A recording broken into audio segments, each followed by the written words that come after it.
Alena, and I am the owner of the Darling Academy, which is a femininity finishing school. I blog about topics such as living a feminine lifestyle, being a traditional housewife, and all things homemaking. I also write books on the subject of etiquette and, you guessed it, being feminine. Today I'm going to share with you 5 reasons why I love being a traditional stay-at-home housewife, and then after that I'm also going to share with you 5 books which will encourage you on your journey to becoming more feminine, or perhaps if you are already at home living a lifestyle of a traditional housewife or are thinking about it. So without further ado, let's get on with it, but first, tea.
Okay, so I have my tea. It's a nice cup of Earl Grey in my personalised Emma Bridgewater mug, which a friend bought me for my birthday a couple of years ago, and it happens to be one of my favourites.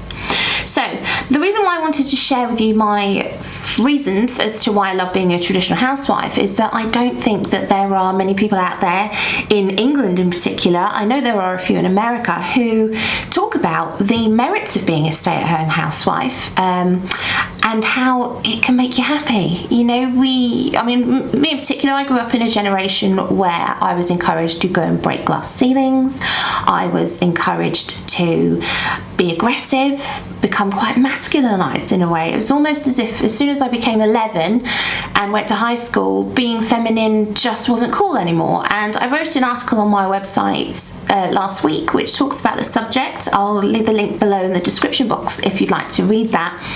And I got a lot of positive response. So I wanted to continue on that theme, really, put something on my channel about the joy of being feminine. So I've written down my reasons because I didn't want to forget any. So I've got them down here. If I keep looking down, that's why. Right, so the first one I thought of is that as soon as I gave up work and stayed home, it coincided obviously with having my son, but I realised that I am now, rather than the marketing assistant or marketing manager as I used to be, with, you know, women controlling my every move, as it were, and men, depending on where I was working, but I'm now the CEO of my own company, which essentially is my household. If you think about a household, it has, you know, a mode of operations that it must run by. If it's going to be a successfully run home, it's going to require a budget, it's going to require some time management skills for essentially the person running the home. So that's what it kind of gave me, in a sense, as the role of a traditional housewife, is that I have to manage the budget that my husband gives me to run the home. I mean, he pays the major bills like, you know, house payments, insurances, the utilities kind of come out of his bank account as well, but he gives me a monthly budget whereby I look after things such as groceries or, you know, little periphery costs, like if my, you know, son needs new school socks or something like that. So, and also with that comes money that I can spend on myself. So I'm not, you know, this put upon housewife who has no access to any money or anything fun for herself. But that does require budgeting because the pot isn't limitless. I'm not a real housewife of Cheshire or New Jersey, or just, well, it's not New Jersey anyway. There's not limitless pots of cash, and that's quite the same case for many people. So being budget conscious and living frugally and making decisions that are best for your family, so that we don't go without, but that I don't become too, whimsical with money. I think any CEO has to be like that. You have to make sure that everyone's provided for in your company, everyone has a wage, or with us it doesn't come as a wage, but it means that we're all fed and we're all clothed, and our clothes are clean and stuff like that. So the other one is time management. Obviously I need to be good with my own time management, getting my son to school, coming home, making sure dinner's on the table at the correct time. There's no point in me deciding I'm not going home and then turning up at 9 o'clock and everyone's starving and I haven't taken something out of the freezer to defrost. The same with that is that also being the CEO of your house, you have to improve operations. When I first started 7 years ago as a housewife, I didn't know much about how to run a home. You learn as you go along, and you find resources, you speak to people, you look at blogs online, you read books to help you along the way, and it's a case of continual learning and continual improvement. People go on about housewives being bored all the time, and I wonder if that's because they're not challenging themselves to be the best.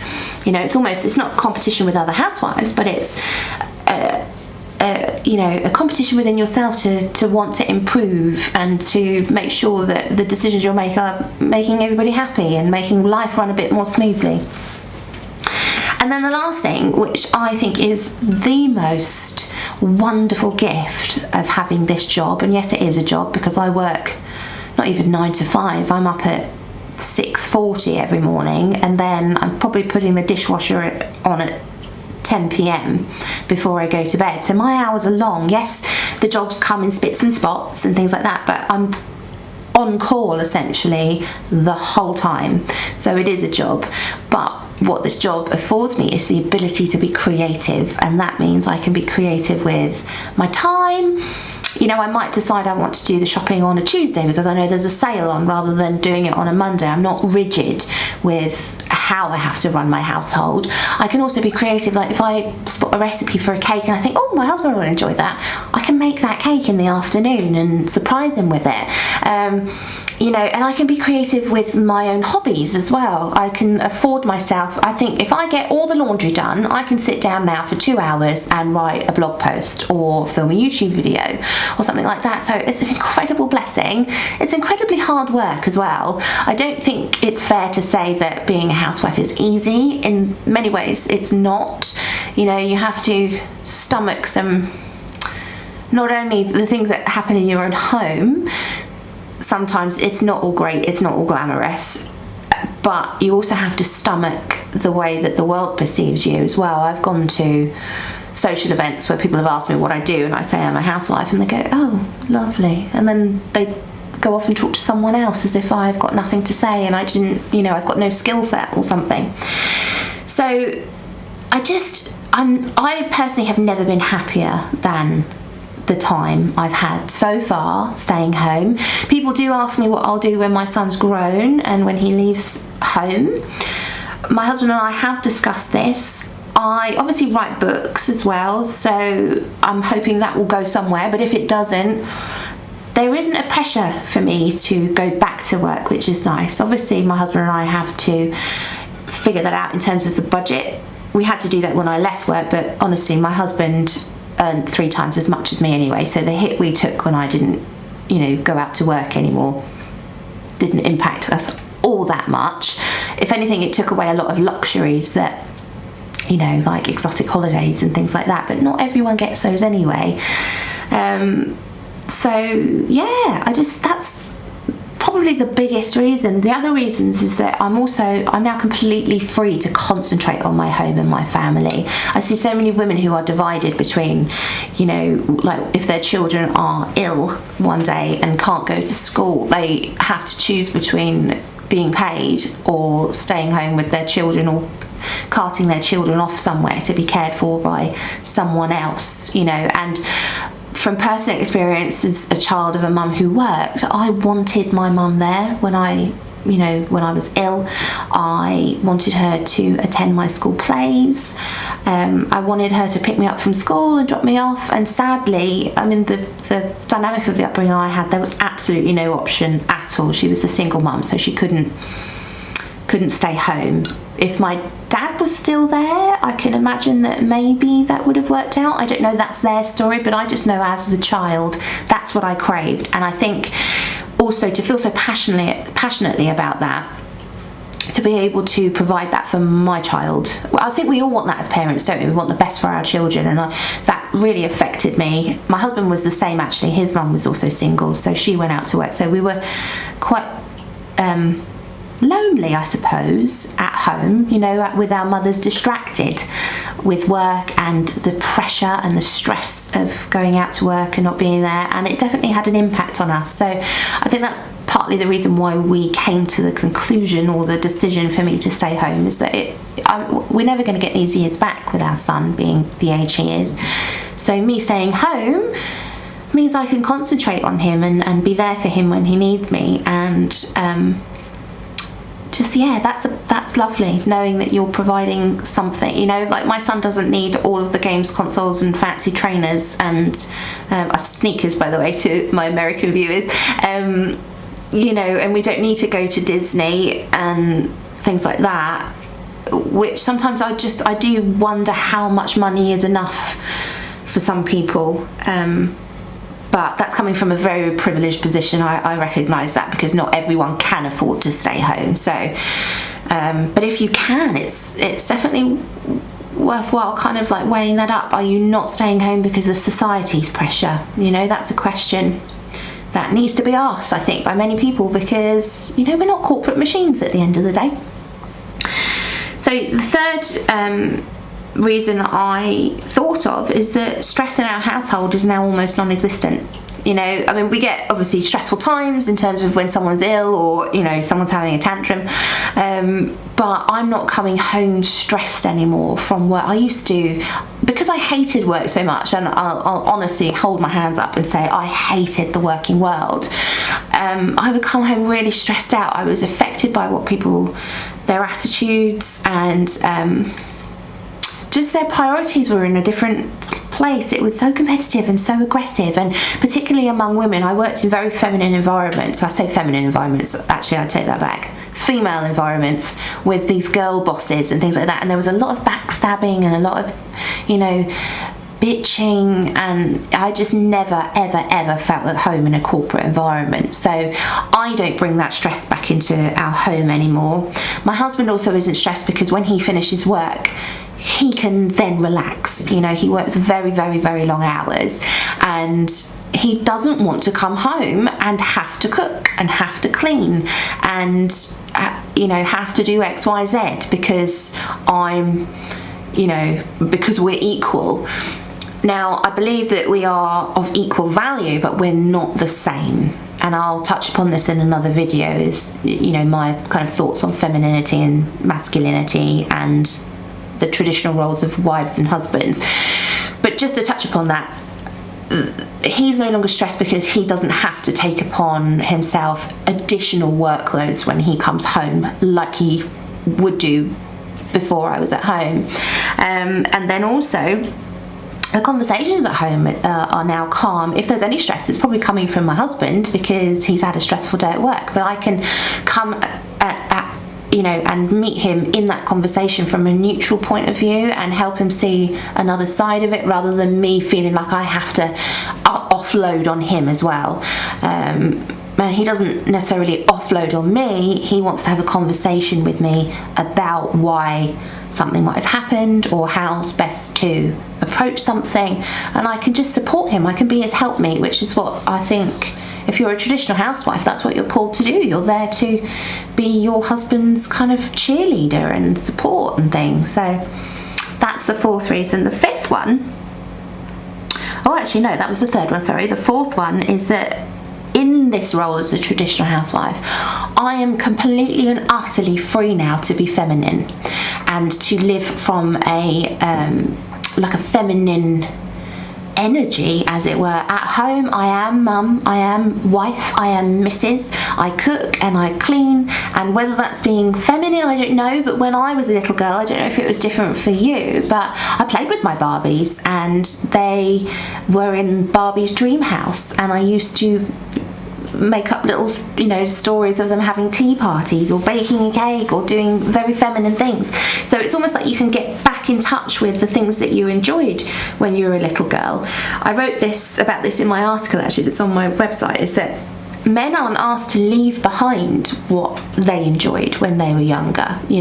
For many men, their life still involves football and cars and tools and outdoor adventures and cycling. I mean, look at all the men that are going out now in their, tight outfits, cycling up and down the road.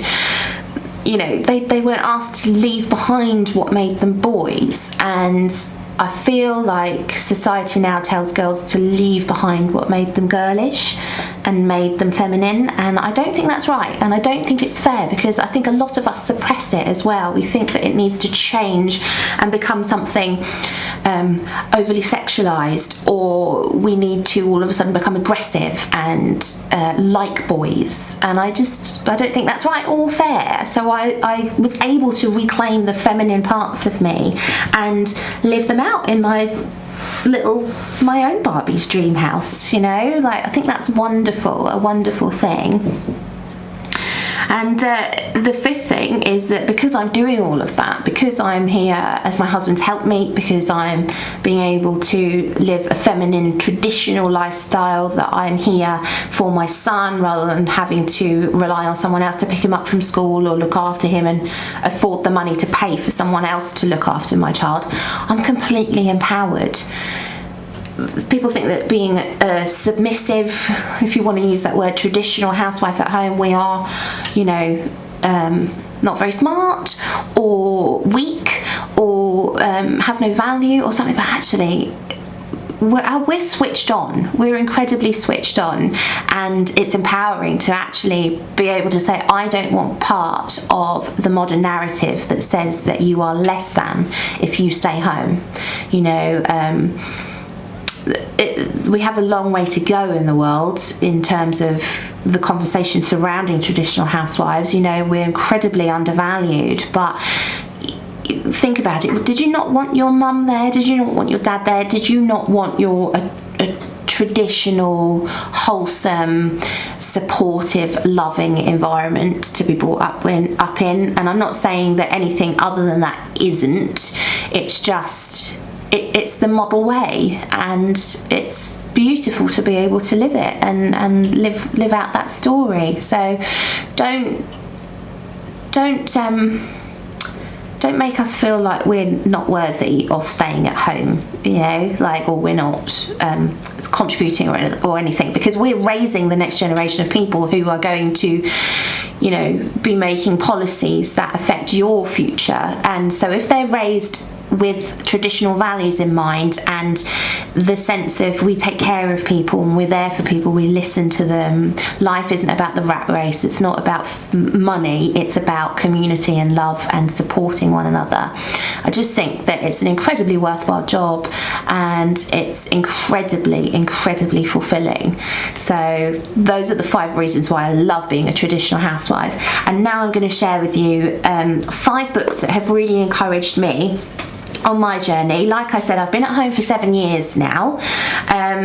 Before that, I was working, hated every second of it. I had some great jobs, actually. One of my most favourite jobs was in the beauty industry. I used to work in a team where we would put together kind of beauty gift sets, and we would come up with the concept of the design, and we would source things from China, and it was quite fun seeing those in the shops at Christmas time, thinking, I helped pick the colours for that eyeshadow palette.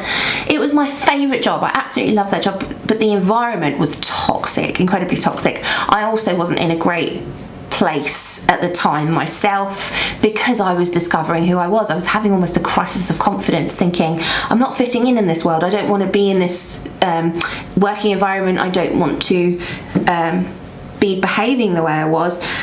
I'll get to what happened there in a second, but what a book that I read at that time, long before I became a Christian. This was before my boyfriend proposed to me and became my husband, but I read this novel by Francine Rivers, and it's called Redeeming Love. Now, it's set, I only like reading novels when they're set in a particular time period. It's like escapism for me. But it's set in California's gold country in 1850, and a time when men sold their souls for a bag of gold and women sold their bodies for a place to sleep. I have never cried so much reading a book. I literally was sobbing. Now, it's based, it's a story kind of based on the book of Hosea.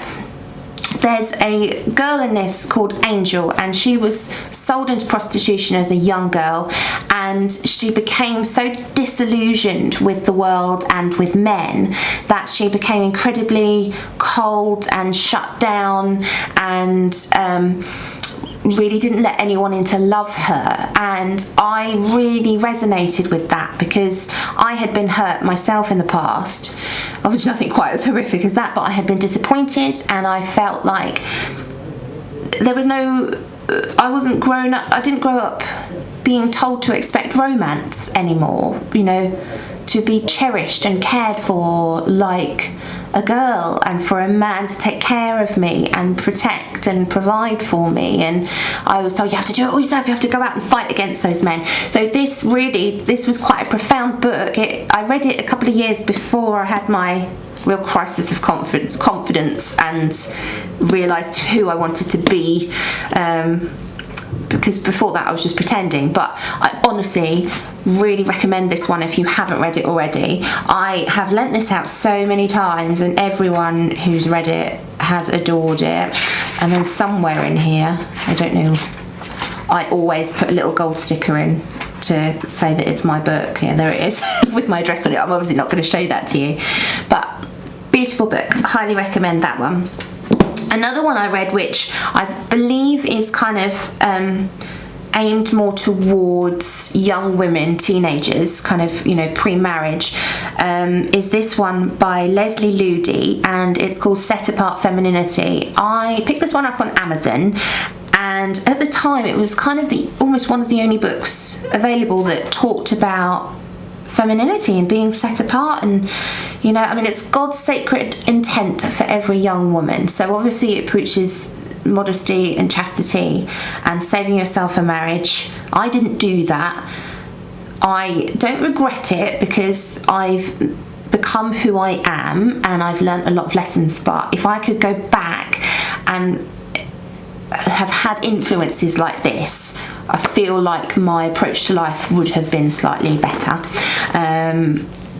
However, you can't change history, but this is a lovely book to read if you are a young lady, because it's very encouraging, you know, in a world where we're kind of like told to get it all out and not be modest and try before you buy, which anyway, so yeah, this is a great one. I'll leave all the links for these down below, but yeah, Set Apart Femininity, that's very encouraging.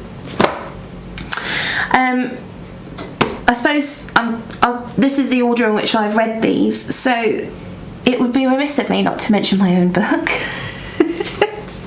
So this is the book I wrote in response to having my crisis of confidence and discovering kind of rediscovering my femininity, because I lost it, I think, for a decade. From the age of about 10, I became quite masculine in my approach to the world because that's what I was told that you're supposed to do.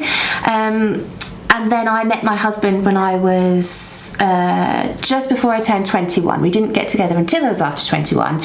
But the journey with him, because he's an incredibly masculine person, at first I fought against it, but after a while I realised, actually, no, I do want to be feminine and be more girlish in my relationship and my future goals and things like that. So I wrote this 2016, and it's a modern girl's guide to self-discovery, self-confidence and love. My testimony is in there. I also talk about my faith, so bear that in mind. It's like Marmite. Some people are very open-minded and love to hear about other people's faith, even if they might not necessarily agree. Other people like to get on Amazon and slate you for it, which is not very good manners, which we'll learn about in here. But I just want to share a little passage that I wrote actually that I thought was quite relevant with regards to femininity, so I'm going to read it out. And it says, modern ladies fight for camp feminine, not camp feminist. That's why we love them, because they are comfortable with their femininity and their girlishness and what sets them apart from men, rather than trying to prove how they are exactly the same. Our society really hasn't changed all that much and still respects the idea of gentlemanly and ladylike behaviour.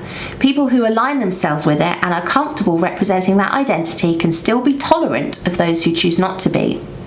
We live in a world whereby we have to be tolerant of people's gender identities, but the lines are blurring, and yet we complain we can no longer find a real man, or that it's ridiculous to want to behave in a ladylike way. There is still a place for classic gender roles, and as much as you should like to be tolerant and kind to those who choose a different path, you should be proud to represent your choices too. Sure, ladies can roll up their sleeves, muck in and get dirty when they need to. They aren't spoilt, but what sets them apart is the characteristics of a feminine lady shining through more than hard, cold and aggressive non-feminine characteristics. It puts many people off when gender roles are put aside. That's why there are all these funny names in fashion, like man repellers, when a girl wears overly masculine clothes, or why you perhaps wouldn't fancy an overly effeminate man, despite him being straight. It just doesn't feel right to some people when design is fought against, and it may not to you. And then I've also put a little side note to say, this book is meant to encourage those who identify with the desire for this lifestyle. It doesn't mean they're intolerant of those who choose a different path. And that's the thing, this whole video is about tolerance. You know, let's be tolerant of ladies who want to stay home and be in a feminine role. So I've also said, men and women are equals. We are both human beings, but we are also vastly different in our bodies, our interests, and our natures. Women on the whole communicate better, are more loving, sensitive, creative, and are caretakers. Men are generally stronger, more resilient to attack. They are defenders, protectors, and providers. Please be aware, I'm happy to accept that there are exceptions to these rules in society today, but I am generalising for the sake of argument. What modern ladies have is an innate confidence to be comfortable in their own skin with their femininity, and in turn this demands respect from other women and also from men. There are things in life that are so uniquely feminine that really they are a power for us and should be regarded as a sense of freedom, not oppression, as they are so often referred to. We have the freedom to wear skirts and dresses when the weather is hot, cute heels in all colours and designs. We can wear our hair long and style it in many different ways. We can wear sweet perfumes, try out different makeup looks, and actually use makeup to enhance our beauty or cover up the things we think are flaws. We can have sleepovers with the girls, sitting about in our PJs and playing with each other's hair and sharing a bed. If boys did that, it would be deemed socially weird. It's the same with hugs. We can be crying our eyes out and share a hug with a female friend for as long as we like in public until we feel better. There are so many things that girls and women can do that men can't without feeling awkward about it. So we need to wake up and realise how awesome it is to be a girl and why we shouldn't be throwing our femininity away. And then obviously I go on for that much, but yeah, it just talks about rediscovering who you are. You know, if you were born a woman, you have this feminine quality inside you. Or I know some people don't identify with that, but many of us do, and I feel like it's quite suppressed in today's modern age. So the next one is, now this lady has become quite controversial, but she wrote this book a while ago. I'm not sure how long. It sold nearly 5 million copies, so definitely not the rate of sales of my book, but she's obviously wrote this quite a few years ago, and it's called The Proper Care and Feeding of Husbands, and it's almost in the same vein of Men Are from Mars and Women Are from Venus. It just talks about quite candidly what men expect from marriage. We're so often talking from a female narrative, female perspective of what we want from marriage, but this unearths what men want. So I mean, it says cook for him. It's good to talk at meal times. So cooking, food, man to a waist heart, right? Don't badmouth him to your friends. Oh, wish that more of us did that, or didn't do that, as it were. Stop being a nag. We can be so nagging towards men. Now, if you have sons, you'll realise that nagging just does not work. I don't know whether it does with girls. I'm not the mother of daughters, but nagging just doesn't work. They need encouragement. It's almost like, and praise. It's the same as I say that women are still the girls inside, men are still the boys inside. So it's not, I'm not saying be the mother, but you know, take on that quality and you'll get a better response from him. And then always look your best for him. That's something for another video. So I'll share with you finally the last book, which is the most controversial one, but I think will help many of you if you are struggling with A, your femininity, and B, finding a masculine man, or you might be married and your relationship is on the rocks. Okay, so this is the last book. This one is the most controversial. If you look at the reviews on Amazon, there are so many women who say that this book saved their marriages, and on the other hand, there are many who I can imagine are probably staunch feminists. Am I a feminist? I'm not sure. I don't like I like the concept of feminism, but I don't like what it stands for today. So those aggressive feminists, you know, who go so far as to really bash men and they think that they're worthless. Yeah, divided like Marmite. You love it or you hate it. And this one is it was written in the 1960s originally, and I believe they held classes back then. But it was written by a lady called Helen Anderlin, and in the time of the 60s, when obviously loads of women were coming out and being completely feminist and saying they didn't need men and they were burning their bras and things, she wrote the complete opposite. And this book, if you've heard of it, you'll know about it, but it's Fascinating Womanhood. Don't know if that's going to focus. There you go. So what it says is how the ideal woman awakens a man's deepest love and tenderness. Now, what I got most from this book is the fact that men want women. Men want their wives to be ladies. They want them to have feminine qualities. They want them to be caretakers, and in return they want to provide and to protect. And so that's where a man comes from in his dynamic of a marriage and a relationship, is that the man wants to provide and protect and be admired for doing so. Women, they want to be loved and cherished and adored. So it's about what you can do, the changes that you can make in your... This is not about changing your man, and this is the problem I think with modern society, is that, I mean, I grew up reading Cosmopolitan magazine, and all of those, I hate them now, sorry, really sorry, but I just think they are full of poor advice. I wonder how many women that wrote those articles back in the 90s and 2000s that were happily married. Do you know what I mean? Like, they were probably all... Have you ever seen that movie, How to Lose a Guy in 10 Days? You know, she's a journalist who's single, and they're writing articles on how to find, you know, have great relationships and things. I don't know.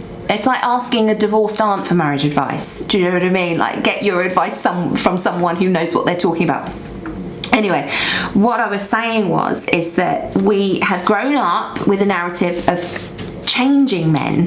What can I do to change my husband? What can I do to get my husband to love me more, show me more affection, speak to me more, communicate, buy me things, take me places?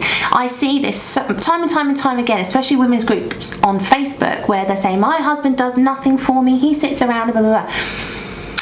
This book tells you how to inspire him to do that, rather than nag at him to change, because nobody thinks that they're wrong. And I think a lot of the people that don't like this book are the people that aren't willing to say that they are wrong, or that they get things wrong, or that their attitude might stink. I mean, we're all perfect, right? I think that's the problem with society today, is that we, especially with social media as well, we put our best side out there. We're not willing to be vulnerable. We're not willing to share our flaws. We put all these filters on to make us look beautiful, and I think that a lot of us are doing that in marriage as well. We're thinking that the other person is the problem, and it's not saying that the man isn't the problem. It's just saying, before telling someone else they've got something in their eye, check your own first. So this is an incredibly controversial book in that sense. It goes against everything that you probably would have been told if you're the same age as me. I mean, even my mother's generation, I think, as well. I mean, my mum is 20 years older than me, so I won't give away her age. But if you're good at maths, you'll figure it out. She was told the same thing as well. It's like, we don't need a man. I can earn my own money. I can do this. And that's fine. I'm capable of having a job and paying my own mortgage and paying for everything, doing XYZ, changing a light bulb, fixing shelves, putting furniture together. I do that, by the way.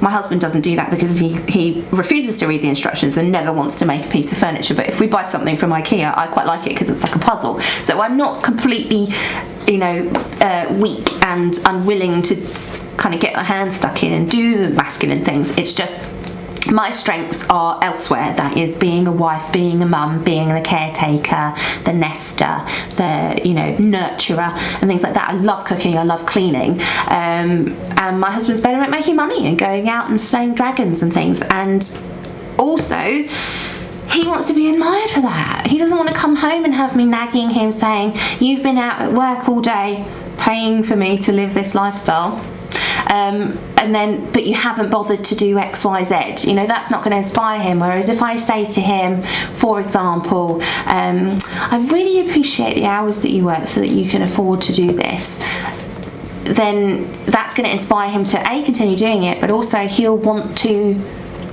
do it more, but also he'll want to please me because I've pleased his nature, like the innate core of him. I've admired him and I have spoken, I've affirmed what he needs, essentially, and then in return I might get a protective cuddle or some flowers or something like that. So in ways it's not manipulative. I don't want to use the word manipulative. It's just the truth. It's just the truth. I mean, it's not going to work for everybody, but it's worth giving a go. So I am going to leave the links to all of these books down below, which I thoroughly recommend you pick up if you want to kind of expand upon your femininity and dip the toe in the water of being a trad wife. And yeah, let me know if you want me to make videos, more videos on this subject. Let me know in the comments below if there's anything in particular you want me to talk about. I'm happy to share anything, really. How we came to this decision of me staying home, how I make it work, what my daily routine's like, budgeting, housework, anything that you've got questions on, I'm happy to help, because I've realised with the Darling Academy, I created the Darling Academy and I wrote that book because I wrote the book I wish I had when I was going through this myself. So essentially that's what I want this channel to be, is I've noticed there are a lot of young housewives coming out and saying that they're trad wives and things like that. I'm not saying, well, I suppose I am more experienced in a way. I have been doing it for 7 years now and we've kind of really found our feet and I'm really settled in it. It's not new and glossy. And also, there aren't many in England either. It's nice to have like an opinion from the other side of the pond, as it were. But it just goes to show that this thing is happening. It's almost like a revival that's happening worldwide. And I get so much encouragement from older men and older women in particular. I love it when you contact me, on social media or send me emails and things like that. It's so encouraging because it does feel like such a lonely thing to do. But I've had enough of feeling like I have to hide, and I have to hide my traditional values, and I have to hide our lifestyle, and being made to feel like it's not enough, because it is. I'm raising a child that's going to go out and have his own family at some point. He's going to grow up with the values that mean that family are everything rather than money and things are everything. And yeah, it's also just so wonderful to live your own truth, even though the world says it's wrong. So I hope you have been encouraged by this video. Check out the links below for the link to my article and also the books, like I said. And I would love to hear from you in the comments below, whether you would classify yourself as a traditional stay-at-home wife, whether what I've said has resonated with you. Let me know what hasn't. You know, be kind, but be honest. You know, we're in a world of individuals, you know, like we're not all going to agree. So it'd be interesting to kind of hear your perspective, whether you're happy for me or you think it's outright wrong, you know, the lifestyle I lead. Whatever, you know, words won't kill me. But be kind, you know, be respectful of other people reading the comments section and things like that as well, and don't turn it into a fight. So yeah, leave me a comment letting me know, more importantly, whether you want me to continue to make videos of on this subject and what you would like to see from me. I hope you have a great week, and until next time. Those endings are always weird and naff, aren't they? I almost need a catchphrase. Put a comment below, let me know what my catchphrase could be. I would say bye darlings, but I sound like that weird Australian. That transvestite Australian. Don't want to sound like that. Yeah, comment below.